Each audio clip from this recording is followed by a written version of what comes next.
여러분 안녕하십니까? 이번 시간에는 부활절의 유래와 부활의 진정한 의미에 대해서 여러분들에게 말씀을 좀 드리겠습니다. 영어로는 부활절을 이스터라고 하는데 이스터라는 명칭의 어원은 불확실합니다. 오늘날 이 부활절에 대한 명칭을 이방 여신과 연관된 것으로 주장하는 학자들이 있습니다. 그런데 이런 주장은 논란의 여지가 있습니다. 또 어떤 학자들은 이스터라는 이름은 여신 아스다롯의 다른 이름이라고 하기도 합니다. 또 어떤 학자들은 이스터라는 명칭이 고대 튜튼족이 4월에 희생 제물을 바쳤던 새벽과 봄의 여신 이스터의 이름에서 비롯되었다, 이렇게 주장하기도 합니다.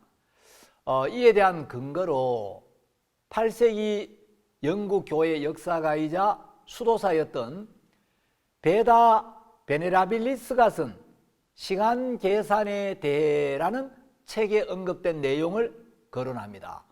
그러나 이 주장은 학자들 사이에 논란이 많고 또 반박의 여지가 있는 주장입니다. 수도사 베다보다 600년 이전의 초대교회 성도들은 예수님의 부활을 유월절과 관련해서 이해했다는 점에 주목하는 학자들이 있습니다. 이런 학자들은 유월절의 어린 양을 십자가에 달려 희생을 당하신 예수님과 연결을 시키고 주님의 십자가를 기억하며 유월절에 누룩 없는 빵을 나누었던 성찬과 연결지어서 이해를 합니다. 초대교회부터 유월절의 전통과 연결을 시켜서 부활절을 이해하는 명칭이 오늘날까지 남아있기 때문에 이스터라는 그 부활절 명칭이 이방 여신의 이름에서 기원했다고 단정 지을 수는 없습니다. 교회사를 살펴보면 3, 4세기에 이스터라는 이름 아래 행해졌던 축제는 현재 로마 가톨릭에서 지키는 부활절과는 상당히 다른 모습이었고, 그 당시에 그 축제의 이름은 이스터가 아니라 헬라어로 파스카, 즉 유월절이었습니다. 그 축제가 그런 이름으로 불리게 된 것은 예수님께서 십자가에 못 박혀 돌아가신 날이 유대인의 유월절이었기 때문인데, 2세기 말 터툴리안이 살아 있었을 때 그 날짜는 3월 23일이었습니다. 고대 교회는 부활절 날짜로 인해서 많은 논쟁을 벌였습니다. 유대 원력의 유월절에 맞추어서 부활절 행사를 하다가 325년 콘스탄티누스 황제 때 니케아 회의가 개최되죠. 그 니케아 회의에서 매년 춘분 후 첫 만월이 온 후 첫 번째 다가오는 주일, 첫 번째 일요일을 부활절로 지키기로 정하게 됩니다. 춘분은 태양력을 사용합니다. 그래서 춘분은 매년 3월 21일이고 바뀌지 않고 고정되어 있습니다. 자, 춘분 후 첫 만월이 온 후 첫 번째 다가오는 주일. 자, 여기서 이제 만월이라는 말은 한자로는 찰만자인데 영어로는 full moon이라고 되어 있습니다. 이건 이제 음력 15일 보름달이 되는 걸 말하는데, 그렇기 때문에 춘분 후 최초의 만월 다음에 오는 첫째 일요일, 즉 춘분 이후에 보름달이 뜨는 음력 15일이 지난 후에 첫 일요일이 부활절이기 때문에 부활절 날짜는 매년 달라지는 겁니다. 근데 이 서방교회와 동방교회의 부활절 날짜는 다릅니다. 저도 이제 부활절 이 행사 때 남미하고 러시아를 가보면 이 부활절 절기를 지키는 날짜가 다른 거예요. 왜냐하면 달력이 다르기 때문입니다. 서방교회에서는 교회 절기를 지킬 때 오늘날의 달력인 그레고리력으로 계산을 하지만 동방교회는 율리우스력으로 계산을 하기 때문에 부활절 날짜가 서로 다르게 된 겁니다. 교회 역사를 이렇게 살펴보면 서방교회와 동방교회 간의 부활절 날짜에 대한 불일치는 초기부터 있었습니다. 지금의 터키 소아시아에 있는 그 교회들은 부활절을 유대력의 니산월 14일로 정하고 기념해 왔습니다. 그러나 로마 교회는 부활절을 주일인 일요일로 정했기 때문에 해마다 니산월 14일이 주일이 아닐 경우에는 14일에서 가장 가까운 주일에 부활절을 기념했습니다. 동서방교회의 이러한 차이는 서기 155년 로마교회 감독이었던 아니케투스와 서머나교회 감독 속사도 폴리갑 사이에도 나타났지만 당시에는 서로를 존중하면서 각자의 전통을 인정했습니다. 그러나 서기 197년 로마교회 빅토르 감독이 부활절을 일요일로 정하는 교령을 발표하면서 부활절 날짜를 통일해 보려고 했는데 동방교회의 반대와 교회 지도자들의 만류로 결국 통합이 되지를 못했습니다.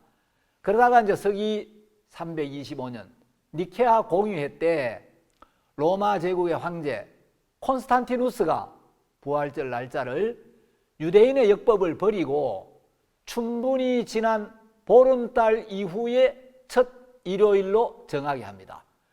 그런데 또 하나의 변수가 생기게 됩니다.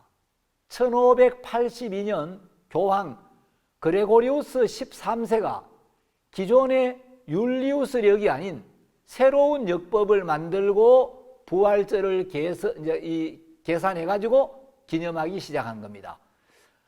개신교는 1700년에 이르러서야 그레고리력을 따라서 부활절을 지켰고 동방교회는 아직도 율리우스력에 따라서 부활절을 기념하고 있는데 지금도 부활절 날짜가 서로 다른 이유는 바로 이러한 이제 달력의 차이에 기인하고 있는 것입니다. 부활은 하나님이 우리 인류에게 주신 가장 큰 선물이라고 할 수 있습니다. 초대교회 성도들의 인사는 그리스도께서 부활하셨습니다 였다고 합니다. 고린도전서 15장 제가 말씀을 잠깐 한 구절 읽고 좀 이야기를 드리겠습니다. 고린도전서 15장 19절에 보면 만일 그리스도 안에서 우리의 바라는 것이 다만 이생뿐이면 모든 사람 가운데 우리가 더욱 불쌍한 자리라. 그러나 이제 그리스도께서 죽은 자 가운데서 다시 살아 잠자는 자들의 첫 열매가 되셨도다. 이런 말씀이 있습니다. 여러분, 성경은 만일 우리에게 영생과 부활이 없고 우리가 바라는 것이 다만 이생, 금생, 현세뿐이라면 우리가 믿는 믿음도 헛되고 모든 사람 가운데 우리가 가장 불쌍한 사람일 거라고 이야기를 합니다. 세상에 많은 무덤이 있습니다. 성경 말씀에는 세상에 죄가 들어왔고 죄로 말미암아 사망이 왔다. 죄의 삭은 사망이라고 이야기를 하고 있습니다.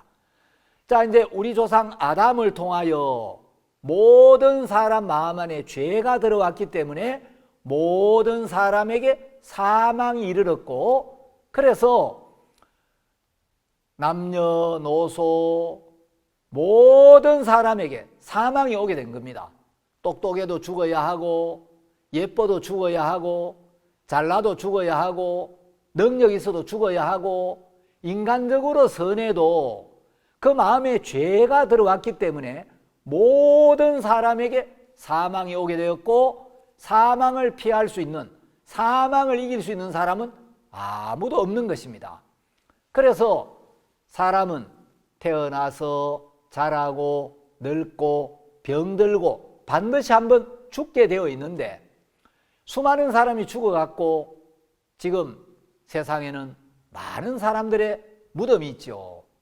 중국 산동성에 가면 공자님의 무덤이 있고, 사우디아라비아에는 마호메트의 무덤이 있습니다. 제가 모스크바에 가보니까 공산주의 이론을 만든 사람 중에 하나인 레닌의 시신을 방부제를 막 집어넣어 가지고 그게 아직도 썩지 않도록 관에 안치를 해 놓았더라고요. 자, 어쨌든 사람들이 이제 반드시 한 번은 죽게 마련이고, 죽으면 그 육체는 땅에 묻히고 무덤에 들어가는데, 여러분, 예수님의 무덤이 세상 다른 사람들의 무덤과 다른 점이 하나 있는데, 예수님의 무덤은 열려 있고 비어 있다는 겁니다. 제가 이스라엘에 가든 툼이라는 그 예수님의 무덤으로 가장 유력시되는 이제 거기를 한번 가봤는데, 예수님이 십자가에 못 박히신 골고다 언덕에서 왼쪽으로 한 100m, 한 150m 될란가, 거기에 이제 가든 툼이라는 무덤이 있는데, 거기 가보면 성경에 기록된 예수님의 무덤에 대한 기록과 똑같이 지금도 그 모습이 그대로 보존되어 있는데, 예수님의 무덤이 비어 있다는 것은 예수님이 사망의 권세를 이기시고 무덤 문을 여시고 부활하셨기 때문이라는 거죠. 여러분, 이 예수님의 부활은 구약시대에 하나님께서 선지자들을 통하여 미리 약속하셨던 겁니다. 창세기나 요나서나 시편, 16편 이런 구약 성경을 읽어보면 이미 예수님이 오시기 수천 년, 수백 년 전에 장차 하나님의 아들 예수님이 이 땅에 오시고, 예수님이 우리 죄와 함께 십자가에 못 박혀 죽으시고, 예수님이 십자가에 못 박혀서 흘리신 그 피로 우리의 모든 죄를 깨끗하게 씻어주시고, 예수님이 십자가에 못 박혀서 돌아가심으로써 우리가 받아야 될 모든 심판을 대신 받고 돌아가셨기 때문에 이제 십자가에서 우리의 모든 죄가 씻어지고 우리의 모든 심판이 끝이 나게 되었습니다. 그런데 구약 성경에는 하나님의 아들 예수 그리스도가 오셔서 우리의 죄를 위하여 십자가에 못 박혀 죽으시고 부활하시게 될 것을 미리 약속해 놓았습니다. 자, 부활은 예수님에게만 있었던 일이 아니고 구약시대에도 부활이 있었습니다. 열왕기상 17장 22절에 보면 엘리야라는 하나님의 사람이 사르밧 과부의 아들을 살린 이야기가 기록되어 있습니다. 또 엘리사도 열왕기하 4장 32절에서 36절 말씀에 보면 수넴 여인의 아들을 살렸습니다. 자, 이제 부활의 의미가 뭐겠습니까?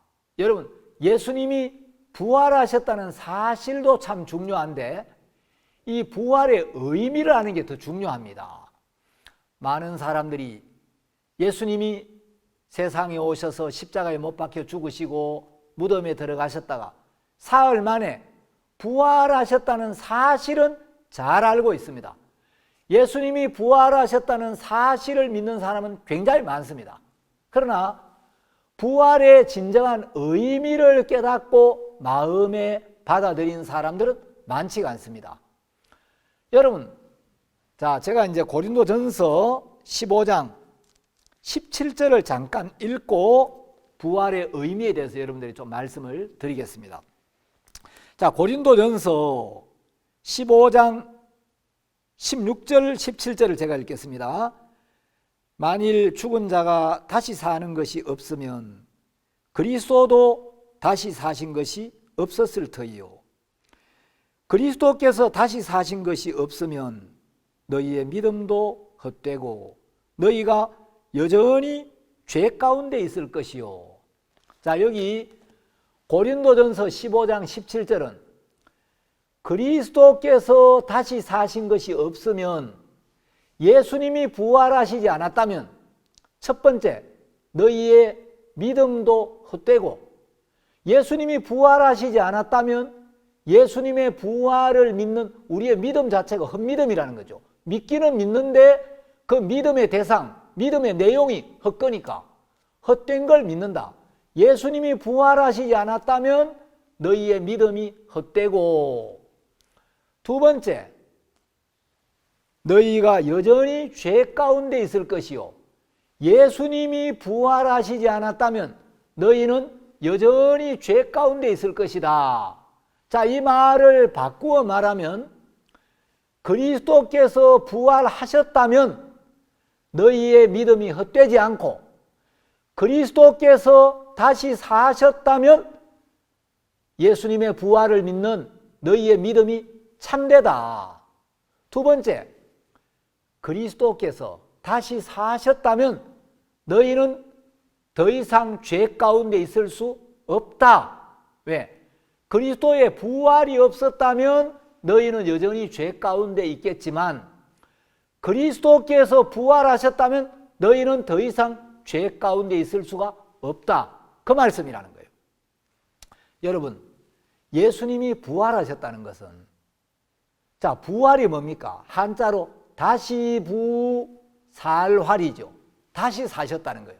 영어로 이제 resurrection. 자, 다시 사셨다.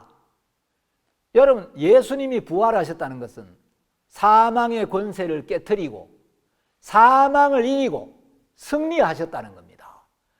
만일에 예수님께서 사망을 이기지 못하셨다면, 사망의 세력을 잡은 자, 마귀를 이기지 못하셨다면 예수님은 아직도 사망 안에 갇혀 계시겠죠. 예수님이 여전히 사망의 세력 안에 붙잡혀 있을 겁니다. 만일 예수님이 부활하시지 않았다면 예수님은 당신의 죄 때문에 죽으셨거나 아니면 우리 죄를 온전히 해결하지 못했거나 둘 중에 하나라는 거죠. 그럼 예수님이 부활하셨다면 예수님은 우리의 모든 죄를 해결하시고 사망을 이기시고 승리하셨다는 거죠. 그러니까 주님이 사망을 이기고 승리하셨기 때문에 무덤 문을 여시고 부활하신 겁니다. 주님께서 사망을 이기셨다는 것은, 자, 부활의 첫 번째 의미는 사망을 이겼다는 겁니다. 부활의 두 번째 의미, 사망을 이겼다는 것은 우리의 모든 죄를 완벽하게 제거했다는 겁니다. 왜냐하면 죄로 말미암아 사망이 왔고 죄의 삭시 사망이기 때문에 죄가 해결되지 않으면 사망에서 벗어날 수가 없는 거죠. 그래서 예수님이 사망의 권세를 깨트리고 사망을 없애버렸다. 그건 사망의 원인인 모든 죄를 완벽하게 확실하게 제거하셨다. 우리의 모든 죄를 씻으셨다. 우리의 모든 죄를 완벽하게 없애버리셨다는 거라는 거죠. 사망은 죄로 말미암아 오게 되었는데 예수님께서 우리의 모든 죄를 지시고 그 죄값을 지불하기 위하여, 그 죄의 심판과 형벌을 대신 받기 위하여 십자가에 못 박혀 죽으시고 그 죄를 씻은 증거로 하나님의 약속에 따라 피를 흘리셨는데, 예수님의 피가 우리의 모든 죄를 영원토록 완벽하게 남김없이 충분하게 씻었기 때문에 하나님은 이제 우리를 보시고 죄가 없어졌다, 의롭다, 깨끗하게 되었다, 이렇게 약속을 하신 겁니다. 그래서 주님은 더 이상 사망 안에 갇혀 계실 수가 없고 이제 부활하신 겁니다.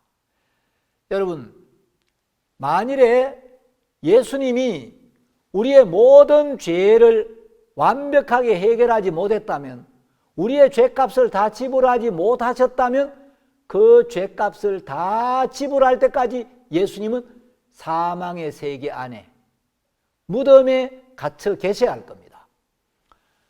만일 예수님 우리의 모든 죄값을 다 지불하지 못했다면 부활하실 수가 없었을 겁니다.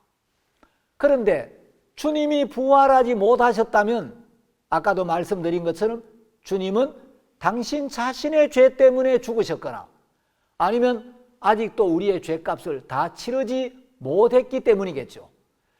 그건 마치 이런 겁니다. 어떤 사람이 죄를 지어서 감옥에 들어갔는데, 자, 감옥에 들어간 사람이 법이 정한 죄값을 다 갚았다면 당연히 출소를 하게 됩니다.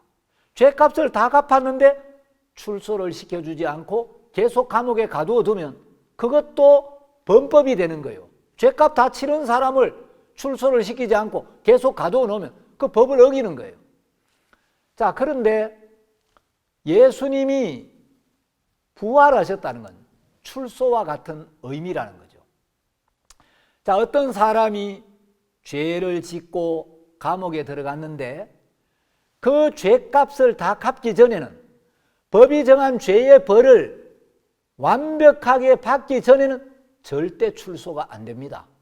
그러나 어떤 죄를 지었든지 비록 죄를 짓고 법을 어겼어도 감옥에 들어가서 법이 정한 죄값을 다 갚고 형기가 만료됐다면 반드시 출소를 시켜줘야 됩니다.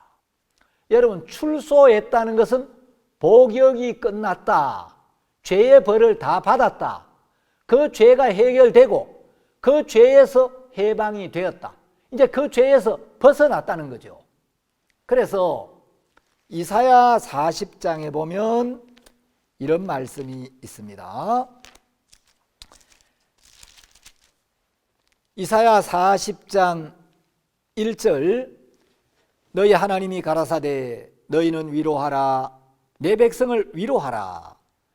너희는 정다이 예루살렘에 말하며 그것에게 외쳐 고하라.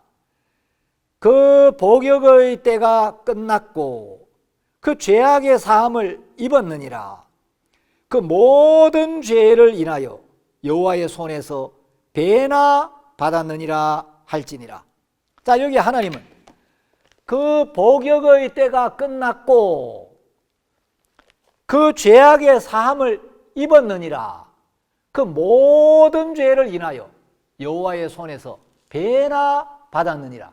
여러분, 복역의 때가 끝나는 시점이 언제입니까? 그 복역의 때가 끝났고 복역의 때가 끝나는 시점은 출소하는 날이죠. 자, 복역이 끝나면 출소를 시켜줍니다. 그래서 그 복역의 때가 끝났고 그 죄악의 사함을 입었느니라. 여러분, 하나님께서 복역의 때가 끝났고 죄악의 사함을 입었다라고 보증을 하셨으면 우리는 복역의 때가 끝났고 죄악의 사함을 입은 겁니다. 예수 그리스도의 희생으로 말미암아, 예수 그리스도의 십자가로 말미암아, 예수님의 공로와 예수님의 은혜로 말미암아 우리는 복역의 때가 끝났고 죄악의 사함을 입었다는 거죠. 자, 법을 어기고 죄를 지어서 감옥에 들어갔지만 법이 정한 죄값을 다 갚고 형기가 만료되면, 복역의 때가 끝나면 반드시 출소를 시켜주어야 하듯이 예수님이 온 인류의 모든 죄를 지시고 십자가에 못 박혀 죽으시고 피 흘려 주시고 이제 사망의 세계 무덤에 들어가셔서 3일 동안 계셨습니다. 그리고 예수님은 사흘 만에 부활하셨습니다. 자, 이 부활은 출소와 같은 겁니다. 여러분, 예수님이 부활했다는 것은 복역의 때가 끝났다, 이제 너희들의 죄악의 사함을 입었다, 그 죄의 벌을 다 받았다, 그 죄값을 충분히 지불했다. 그래서 그 복역의 때가 끝났고 그 죄악의 사함을 입었느니라. 그 모든 죄를 인하여 여호와의 손에서 배나 받으니라. 여러분, 모든 죄를 인하여, 모든이라는 말은 100%만 쓸 수 있는 말입니다. 자, 모든 죄, 여러분이 알고 지은 죄, 모르고 지은 죄, 과거에 지은 죄, 앞으로 지을 죄, 큰 죄, 작은 죄, 여러분의 느낌에, 여러분의 생각에 너무 부끄럽고 너무 악하고 너무 거짓되고 너무 추해서 용서가 안 될 것 같은 죄라 할지라도 그건 여러분의 생각이고 여러분의 판단이고 여러분의 느낌이고 여러분의 감각이고, 하나님의 말씀은 그 모든 죄를 인하여 여호와의 손에서 배나 받았느니라. 여러분의 죄값을 배나 지불했다는 겁니다. 여러분이 태어나서 죽을 때까지 일평생 동안 짓는 죄가 1억 정도 된다면 예수님은 2억어치의 죄값을 지불했다는 거예요. 여러분이 일평생 동안 짓는 죄가 100억이라면 예수님은 200억의 죄값을 지불했다는 거죠. 이것이 하나님의 약속이고 이것을 복된 소식, 곧 복음이라고 이야기를 합니다. 자, 그래서 고린도전서 15장 17절은 그리스도께서 다시 사신 것이 없으면, 예수님이 부활하시지 않았다면 너희의 믿음도 헛되고 너희가 여전히 죄 가운데 있을 것이요, 예수님이 부활하시지 않았다면 너희는 아직도 죄 가운데 있을 거다. 왜? 예수님 부활하지 못했다면. 자, 어떤 사람이 죄를 지어서 감옥에 들어갔는데 아직도 출소를 안 한 상태하고 똑같다는 거예요. 그럼 출소를 못했다는 것은 아직도 그 죄값을 다 지불하지 못했다. 그 죄값을 지불하느라고 복역 중에 있다. 그 말이죠. 그럼 아직 죄 가운데 있다는 거예요.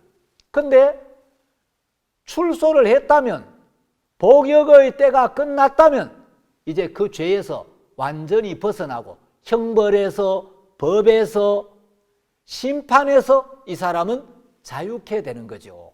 그래서 그리스도께서 다시 사신 것이 없으면 너희가 여전히 죄 가운데 있을 것이요. 이 말은 바꾸어 말하면 예수님이 다시 사셨다면, 예수님이 부활하셨다면, 예수님이 사망의 세계에서 출소하셨다면 너희는 더 이상 죄 가운데 있을 수 없을 것이요, 너희는 더 이상 죄가 남아있을 수 없을 것이요, 너희의 모든 죄는 씻어졌다, 너희의 모든 죄에 대한 심판이 끝났다는 하나님의 약속이라는 겁니다. 얼마나 놀라운 약속입니까? 얼마나 감사합니까? 얼마나 놀라운 소망의 말씀입니까? 여러분, 이것이 부활의 두 번째 의미입니다. 자, 부활의 첫 번째 의미는 사망을 이기셨다. 부활의 두 번째 의미는 우리의 모든 죄가 완벽하게, 영원히 남김없이 확실하게 씻어졌다. 우리의 모든 죄가 해결되었다는 겁니다. 자, 부활의 세 번째 의미가 뭐냐? 로마서 4장 25절에 기록되어 있습니다. 자, 로마서 4장 25절에 보면 예수는 우리 범죄함을 위하여 내어줌이 되고 또한 우리를 의롭다 하심을 위하여 살아나셨느니라. 여러분, 예수님은 왜 당신을 십자가에, 그 고통스러운 십자가에, 그 부끄러운 십자가에 내어주셨습니까? 예수님 왜 당신을 죽음에 내어주셨습니까? 우리 범죄함을 위하여, 우리가 범한 죄의 벌을 받기 위하여, 우리가 범한 죄의 심판을 대신 받기 위하여, 우리의 모든 죄를 씻어주기 위하여, 우리가 더 이상 벌받을 죄가 남아있지 않도록, 우리가 더 이상 심판받을 필요가 없도록 우리의 죄를 대신 벌받기 위하여 당신을 십자가에 내어주셨다고 성경은 이야기를 하고 있습니다. 그럼 예수님 왜 부활하셨습니까? 또한 우리를 의롭다 하심을 위하여 살아나셨느니라.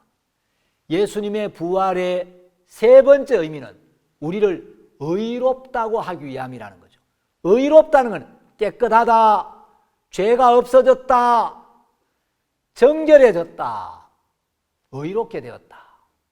여러분, 예수님은 우리 온 인류의 모든 죄를 지고 그 죄를 씻기 위하여, 그 죄의 심판을 받기 위하여 십자가에 못 박혀 돌아가셨습니다. 죄의 삭시 사망인데 예수님이 우리를 대신하여 십자가에 못 박혀 돌아가셨기 때문에 이제 죄의 삭시 확실하게 지불되었고, 우리 죄의 삭시 지불되었기 때문에 우리 죄는 해결이 되었고 우리의 모든 죄는 사해진 겁니다. 그래서 이제 우리 죄가 십자가에 끝났기 때문에 예수님은 우리를 의롭다고 하는 겁니다. 자, 예수님의 부활은 우리를 의롭다 하기 위함이다. 우리를 의롭다 하심을 위하여 살아나셨느니라. 여러분, 부활은 우리를 의롭다고 하기 위하여 살아나신 건데, 예수님이 부활하신 지 2000년이 지났는데 당신은 의롭게 되었습니까? 당신 죄가 없습니까? 당신 깨끗해졌습니까? 아이고, 죄가 있지요. 내가 어떻게 깨끗하다고 할 수 있습니까? 그건 예수님 부활의 의미를 전혀 모르는 거죠. 여러분, 성경을 안 믿는 거죠. 성경은 예수님의 부활로 우리가 의롭게 되었다. 예수님이 부활하셨다면 우리는 더 이상 죄 가운데 있을 수 없다라고 명확하게 이야기를 하고 있는데, 예수님의 부활을 믿는다고 하면서도 아직도 나는 죄인입니다, 여전히 마음에 죄가 있습니다, 그렇게 말한다면 예수님이 십자가에 못 박혀 죽고 부활하셨지만 내 죄를 씻는 데 실패했습니다. 예수님은 내 죄를 해결하지 못했습니다. 그 말밖에 안 되는 거예요. 그건 예수님이 승리했다고 믿는 게 아니고 예수님이 실패했다고 믿는 겁니다. 그건 예수님의 십자가를 모욕하는 것이고, 예수님 십자가의 능력을 모르는 것이고, 예수님의 말씀을 멸시하는 거라는 거예요. 예수님의 십자가의 공로를 헛되이 만드는 거라는 거예요. 여러분, 주님의 부활을 믿는다고 하면서도, 부활의 사실을 알고 믿어도 부활의 진정한 의미를 깨닫지 못하면 여전히 죄인이라고 할 수밖에 없습니다. 예수님의 부활을 믿는다고 하면서, 예수님의 십자가를 믿는다고 하면서도 여전히 죄인이라고 말한다면 그것은 주님의 십자가를 헛되이 믿는 것이고 예수님의 부활을 헛되이 믿는 것이라는 겁니다. 여러분, 예수님의 부활로 우리가 의롭게 되었습니다. 그래서 부활의 의미는 첫 번째, 사망을 이기셨다. 두 번째, 우리의 모든 죄를 완벽하게 씻어주셨다. 우리의 죄를 완전하게 없애버리셨다. 세 번째 부활의 의미는 이제 예수님의 은혜로 우리가 의롭게 되었다는 겁니다. 자, 부활과 관련해서 또 여러분들에게 한 가지 이야기 드리고 싶은 것은 고린도전서 15장 20절에 보면, 그러나 이제 그리스도께서 죽은 자 가운데서 다시 살아 잠자는 자들의 첫 열매가 되셨도다, 이런 말씀이 있습니다. 여러분, 성경에서는 성도의 죽음을 잠을 잔다, 잠들었다, 이렇게 표현하고 있습니다. 자, 그리스도께서 죽은 자 가운데서 다시 살아 잠자는 자들의 첫 열매가 되셨도다. 예수님은 부활의 첫 열매가 되신 겁니다. 여러분, 첫 열매가 되셨다는 건 어떤 의미냐? 자, 어떤 나무에 첫 번째 열리는 열매가 감이면 그 뒤에 열리는 모든 열매도 감이죠. 어떤 나무에 첫 번째 달린 열매가 사과면 그 뒤에 열리는 모든 열매도 사과이듯이, 이제 주님은 우리와 합하여 십자가에 못 박혀 죽으셨고 우리가 그리스도와 합하여 부활했기 때문에 그리스도와 합하여 장사 지낸 바 되고 그리스도와 합하여 부활한 우리는 이제 그리스도와 합하여 그리스도의 부활에 참여하는 자가 되었다는 거죠. 로마서 6장 6절에 보면, 만일 우리가 그의 죽으심을 본받아 연합한 자가 되었으면 또한 그의 부활을 본받아 연합한 자가 되리라 하고 말씀하셨습니다. 자, 예수님이 부활의 첫 열매가 되셨습니다. 여러분, 첫 열매를 보면 그 뒤에 달리게 될 나무의 열매들이 뭘지를 알 수 있죠. 예수님 부활의 첫 열매시고 우리도 이제 하나님의 약속대로 그리스도와 똑같은 신령한 몸을 입고 영원히 죽지 않는, 영원히 병들지 않는, 영원히 늙지 않는 신령한 몸을 입고 예수님과 함께 부활하게 된다는 거죠. 이제 그리스도는 부활의 첫 열매가 되셨고 이제 부활의 둘째 열매, 셋째 열매, 첫 번째 열매, 만 번째 열매, 3억 5천만 번째 열매가 될지 잘 모르겠습니다만은 어쨌든 구원받은 사람이 얼마나 될지 모르겠지만 여러분 복음을 듣고 죄 사함을 받고 구원받은 모든 사람들은 그리스도와 연합된 자이기 때문에 그리스도와 똑같이 신령한 몸을 입고 부활하게 된다는 것이죠. 제가 어떤 사람 글을 한번 읽은 적이 있는데 글의 제목이 지상 최대의 정복자라는 제목의 글이었습니다. 자, 이 세상에 많은 정복자들이 있었는데 알렉산더도 유럽과 아프리카와 인도까지 정복을 했고 또 로마의 시저도 많은 땅을 정복했고 나폴레옹도 많은 땅을 정복했고 그런데 지금까지 이 인류 역사상 가장 많은 영토를 정복한 사람은 몽골의 칭기스칸입니다.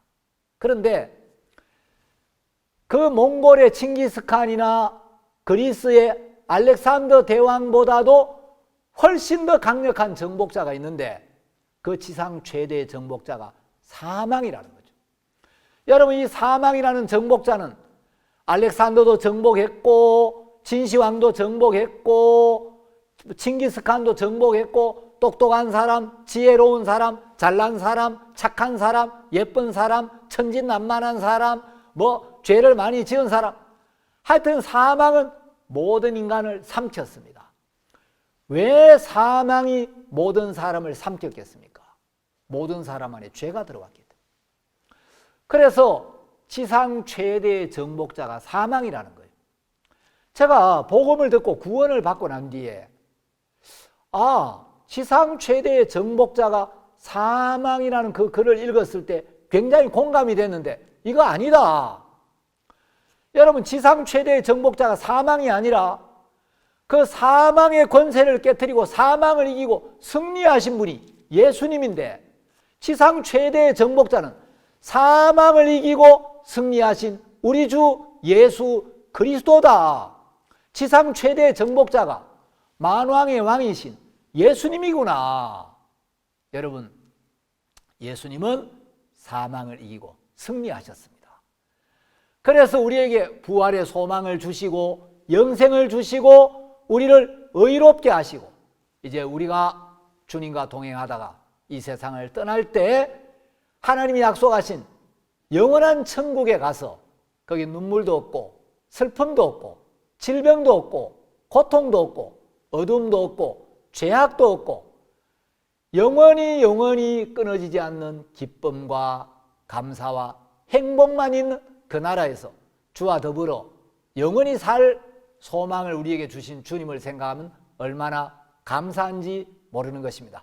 여러분, 부활절을 맞이해서 부활의 진정한 의미를 깨닫고 또 이 부활의 능력이 여러분 마음에 임하게 되기를 바라고 예수님은 우리의 모든 죄를 씻으시고 사망을 이기신 그 놀라운 능력으로 이제 구원받은 우리와 함께 하시면서 우리의 삶을 인도하시고 우리의 기도를 들으시고 우리를 통해 역사하시고 우리를 지키시고 인도하겠다고 약속하셨습니다. 얼마나 감사한 일입니까? 하나님 은혜와 축복이 여러분 삶 속에 늘 함께하게 되기를 바랍니다. 감사합니다. 공감하시는 분들은 좋아요와 구독 신청 눌러주시고 또 여러분 마음의 표현을 댓글로도 표현해 주시면 감사하겠습니다. 감사합니다.